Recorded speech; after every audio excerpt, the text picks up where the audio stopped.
L'entrevue du jour, une présentation de la résidence des bâtisseurs Monseigneur Deschênes à Montmagny, une résidence privée pour aînés située au cœur de Montmagny, pour vivre en toute quiétude. La résidence des bâtisseurs Monseigneur Deschênes à Montmagny, une résidence privée pour aînés située au cœur de Montmagny. Personnel compétent, service 24 heures sur 24, infirmière, entrée sécuritaire contrôlée et plus encore. La résidence des bâtisseurs Monseigneur Deschênes pour vivre en toute quiétude.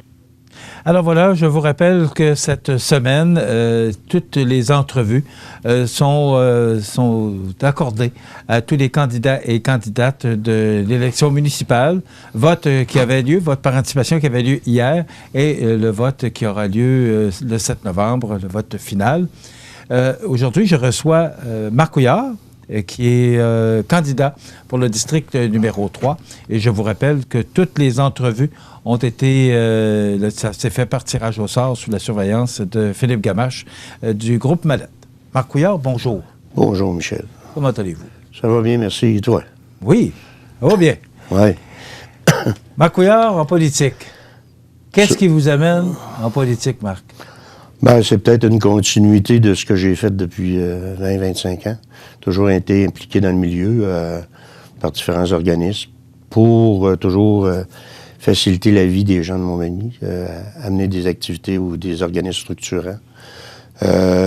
Puis c'est peut-être la dernière étape de ce cheminement-là. Mes obligations dans différents organismes sont arrivées à échéance. Là, on s'en cachera pas. Pour favoriser une relève, et puis, ben moi, pas habitué d'être chez nous à rien faire, donc je m'en vais en politique. Je vais essayer ça, si la population m'en donne l'occasion. Mais pour moi, c'est un cheminement naturel. Pourquoi avoir choisi le district numéro 3? Ça, c'est une question, encore là, d'analyse globale là, d'une situation donnée. Dans le district où j'habite, il y a une jeune femme qui s'est présentée avec une certaine expérience en politique municipale. Une jeune qui, malgré qu'elle vient de s'implanter à Montmagny, a quand même s'est impliquée dans différents organismes, qui a l'air à vouloir s'intégrer à la communauté. Et c'est une jeune mère de famille, puis le district chez nous compte beaucoup de jeunes familles. Donc, je pensais qu'elle était représentative plus de mon quartier que moi, j'aurais pu l'être. Pour le reste de l'analyse, ben, il y a en politique, comme ailleurs, il faut toujours garder une certaine historique, là. Il y a trois districts où il y avait des candidats qui étaient sortants de charge, qui avaient une expérience politique municipale. Bon, pourquoi me présenter contre eux autres pour enlever de l'expertise?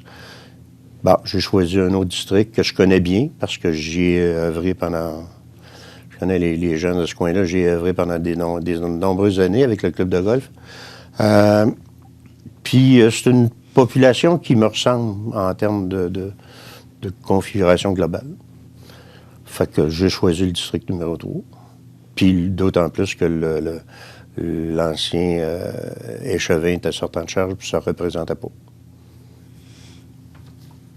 Écoute, implication, courtoisie et compétence, c'est ce qu'on retrouve sur votre dépliant. Pourquoi avoir choisi ces 4 thèmes-là? Ben, d'abord, l'écoute. Ouais, l'écoute. Est-ce que vous trouvez que les conseillers municipaux, actuellement, écoutent? Ben, je trouve qu'il se fait beaucoup moins de travail d'écoute qu'auparavant, tout comme il se fait beaucoup moins de travail d'information qui se faisait auparavant. La population est en droit de savoir ce qui se passe. Puis, il y a plusieurs médiums qu'on peut utiliser pour fournir cette information-là. Tout comme la population sera en droit de savoir c'est quoi qui est à l'ordre du jour de telle réunion, de telle assemblée publique du conseil. Puis là, ben, il faut aller voir dans la porte de l'hôtel de ville. Moi, je trouve que c'est plus ou moins bizarre comme information. Mais les gens ont besoin d'écoute. Puis il faut s'organiser pour créer des tables où ils auront le droit au chapitre, qui pourront nous dire ce qui marche pas. Puis, là, si on organise ces tables de consultation-là, puis il n'y a personne, ben, so what, ça va bien. Mais par contre, ça lui donnera une façon de s'exprimer. Puis il y a aussi, il n'y a rien qui m'empêche de me créer une page Facebook qui va dire, quand vous avez quelque chose à me demander ou à me dire, mon adresse, c'est ça, je vais vous répondre. L'implication? Moi, l'implication, c'est la continuité, comme je disais tantôt, c'est la continuité de tout ce que j'ai fait dans le passé. Je suis à Montmagny depuis 42 ans. J'ai pas mal tout le temps été impliqué. Quand les enfants étaient plus jeunes, m'impliquais dans leur activité, eux autres. J'aidais les organismes. J'ai été sur le CA du hockey mineur. J'ai fait partie de Nez Rouge, qui était à l'époque une filiale de... Bon, c'est drôle de dire ça. Nez Rouge, une filiale du hockey mineur. Mais Nez Rouge existait parce que le hockey mineur avait fait la demande. Puis j'ai été là-dessus des années. Puis après ça, comme vous le savez, M. Montmagny, excusez-moi, j'étais à l'origine avec d'autres personnes de Montmagny de la création des Arts de la scène.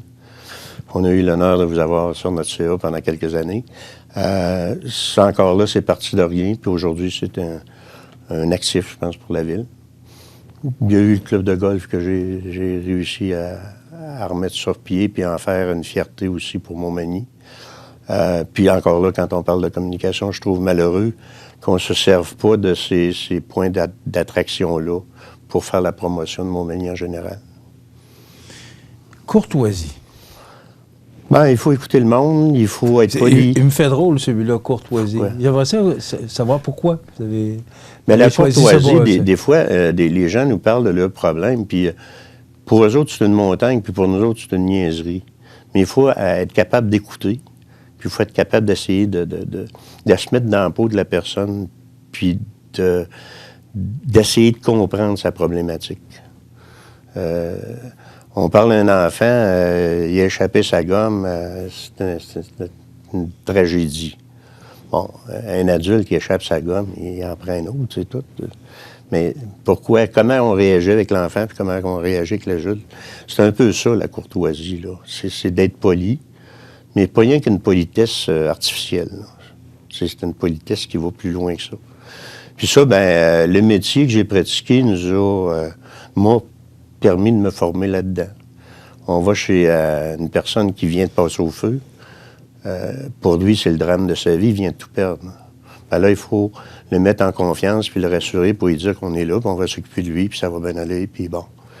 Et peut-être aussi y faire prendre conscience qu'il va peut-être être victime de certaines arnaques, là, de la part du marchand général. C'est toutes ces choses-là. Ça, pour moi, ça, c'est de la courtoisie. C'est d'aller au-delà de l'impression générale de base. Et la compétence, c'est sûr, avec l'expérience que vous avez. Compétence, je pense que les boîtes que j'ai gérées à venir jusqu'à date, ils vont pas si pire. Pour Mutuelle, qu'on a parti à zéro, les Arts de la scène qu'on a parti à zéro. Puis le club de golf qui était mal en point quand on a pris la direction.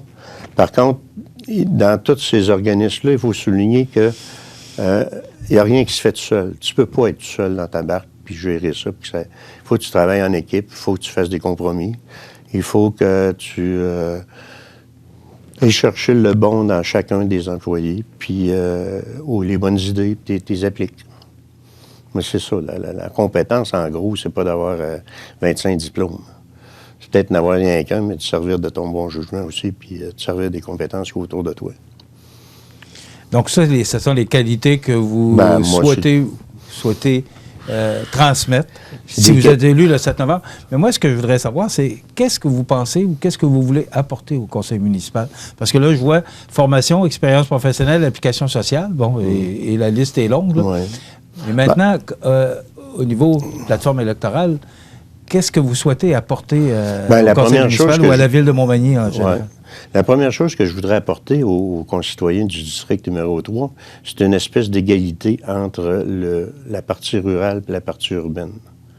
C'est-à-dire, quand on regarde... Vous pensez que ce n'est pas le cas actuellement? Non. On n'a qu'à regarder les routes, puis on s'aperçoit qu'il y a du travail à faire. Le chemin de la montée du Bois-Saint-Nicolas, c'est un champ de mine.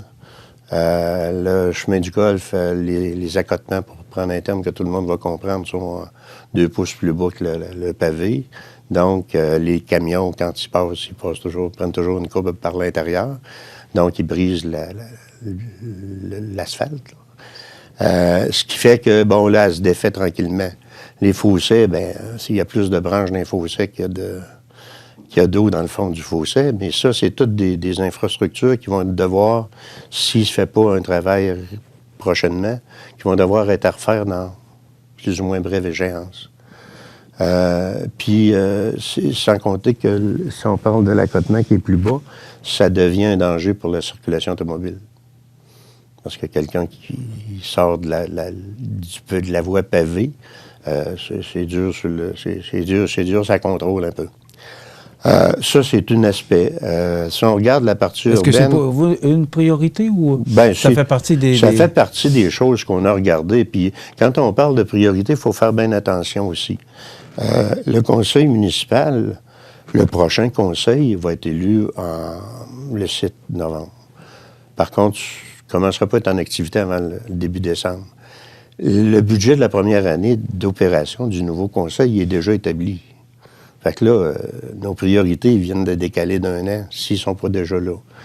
La Ville fonctionne avec un plan quinquennal pour certaines choses, fonctionne avec un plan triennal pour d'autres. Fait que quand on parle de priorité, il faut revoir ce qu'on prioriserait comme échevin. Es-tu inclus dans le plan triennal ou quinquennal d'investissement? Puis, si oui, tant mieux. On peut-tu l'avancer? Oui ou non? Puis, s'il n'est pas inclus dedans, bien, ça doit le faire inclure à brève échéance. Parce que ça, toutes ces choses-là, c'est déjà fait dans le travail de la mairie et des employés municipaux, c'est d'établir ces priorités-là. Donc là, il faut voir si on peut s'intégrer rapidement là-dedans et faire les pressions qu'il faut pour l'être. Si je regarde du côté de la Normandie, il y a un espace de jeu pour les jeunes qui est à travailler beaucoup parce qu'il est magané, pas rien qu'à peu près. Bon, si on fait des espaces de jeu à l'intérieur des limites de la ville, des nouveaux développements, pourquoi qu'on ne met pas celui-là à niveau? Puis quand je parle d'équité entre les deux, c'est ça. Le parc Saint-Nicolas, c'était une super de belle place. Maintenant, y a-t-il de la sécurité dans le parc Saint-Nicolas? Il n'y a aucune caméra de surveillance, il n'y a rien. Bon. Par contre, c'est un lieu qui peut devenir problématique dans le sens que ça peut être un lieu de rassemblement, puis rassemblement de personnes des fois non désirables. Mais avec une caméra de surveillance, on vient de régler ça. On vient de régler le problème de sécurité. Puis on a la preuve. Il y a des nouvelles installations qui ont été mises en fonction cet été, qui sont déjà brisées, sont déjà vandalisées. Mais il n'y a pas... C'est qui a fait ça, Mystère et Boule de Gomme? Personne ne le sait. Tu sais, c'est toutes des affaires de même qui sont pas nécessairement des choses qui sont bien dispendieuses, mais qui vont permettre à la population de continuer à aller au parc puis d'en profiter. S'il y a une gang de jeunes qui font Alouette dans le parc Saint-Nicolas, ben les personnes plus âgées, ils n'iront plus. Puis là, on vient d'avoir une belle installation qui ne sort plus rien. C'est toujours de petites affaires comme ça. La question que je pose à tous les candidats et candidates par rapport au compte de taxes, est-ce que vous entendez de vos électeurs qui parce que on sait que c'est sur toutes les lèvres, le compte de taxes. Alors, vous voyez non, ça comment?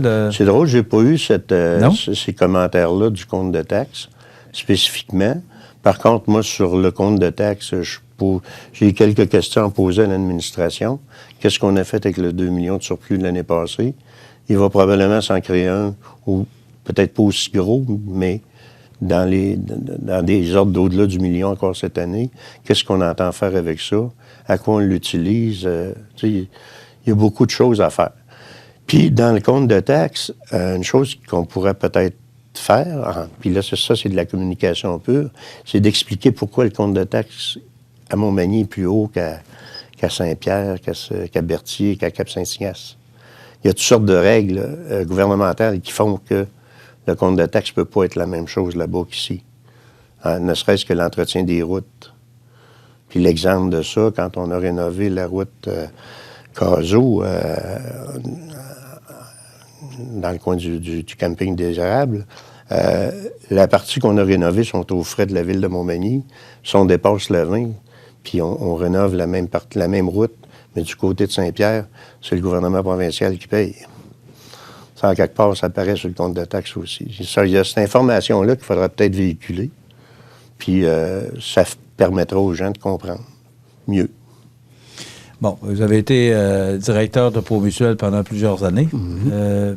Est-ce que vous voudriez, si vous êtes élu le 7 novembre, apporter votre expérience comme conseiller aux finances? Est-ce que vous pensez qu'il y a du travail à faire par rapport aux finances publiques? Je prendrai les mandats qu'on voudra bien me confier, là. Puis, est-ce que c'est un mandat que vous aimeriez... Moi, je n'irais pas ça, parce que j'ai passé ma vie dans les chiffres. Fait que, puis les explications que je viens de vous donner là, c'est parce que je m'intéresse à cette partie-là de la gestion municipale. Ça, je n'ai pas inventé ça. C'est dans l'information dont je viens de vous parler, c'est dans toutes à chaque année, la Ville dépose son budget puis en fait la publication. C'est tout inscrit là-dedans, puis noir sur blanc, mais il n'y a pas grand monde qui se rend jusque-là dans la lecture. On arrête au compte de taxes. Puis d'avouer, ça, c'est une petite ligne en haut de la page. Mais... On parle beaucoup du complexe sportif de santé durable. Complexe sportif, culturel et de santé durable, il faut bien le dire. C'est quoi votre position là-dessus? Bien, c'est sûr que je suis favorable parce que ça fait 2 ans qu'on est sur un comité qui regroupe la Chambre de commerce, la commission scolaire, le centre de services scolaire, les Arts de la Seine, la Ville. Ça fait 2 ans qu'on est sur un comité qui a planché là-dessus. Au niveau des Arts de la Seine, on est prêt à déposer. Mme Proulx nous a donné la certitude, et M. Legault vient de le répéter en fin de semaine, qu'on pousserait les dossiers au niveau du ministère de la Culture. Par contre, c'est un dossier qui ne se réglera pas demain matin à cause du nombre élevé d'intervenants. Quand on parle de santé durable, il y a le CIUS qui va embarquer là-dedans, il y a tous nos établissements de santé, puis il y a la commission scolaire, le centre de services scolaires qui va être impliqué, veut pas, parce qu'on est chez eux.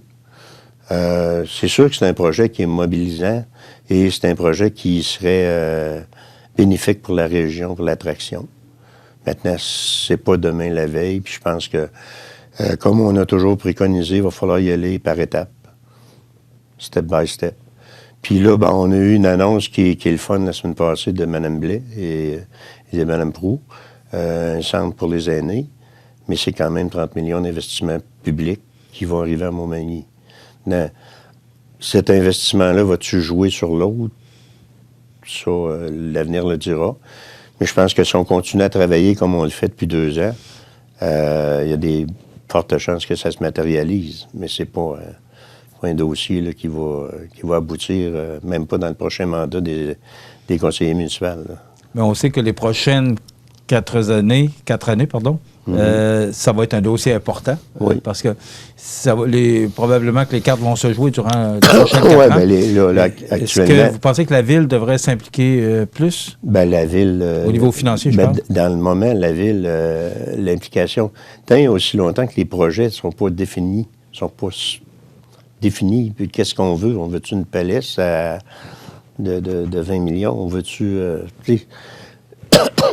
Dans le moment, le projet il est embryonnaire au niveau sportif. Au niveau culturel, c'est plus avancé, dans le sens que les plans sont déjà rendus, les plans préliminaires sont déjà rendus au ministère, etc., etc. Au niveau du volet sportif, il y a rien de déposé encore formellement. Maintenant, c'est sûr que la Ville va devoir s'impliquer parce que, la piscine, c'est la Ville. Fait que si on décide de changer une piscine, il va falloir que la Ville, ou bien dit j'ai plus de piscine, toutes les activités qui se font au niveau des gymnases puis tout ça, c'est toutes des activités de la Ville. De sorte que... Je dois vous arrêter. Oui. Parce qu'il reste 1 minute. Oui. Et je vous laisse 7 minutes pour vous adresser à vos citoyens. Oui, merci. Bon, ça ne durera pas 1 minute, mon affaire. J'ai exposé en gros ma vision de la politique municipale.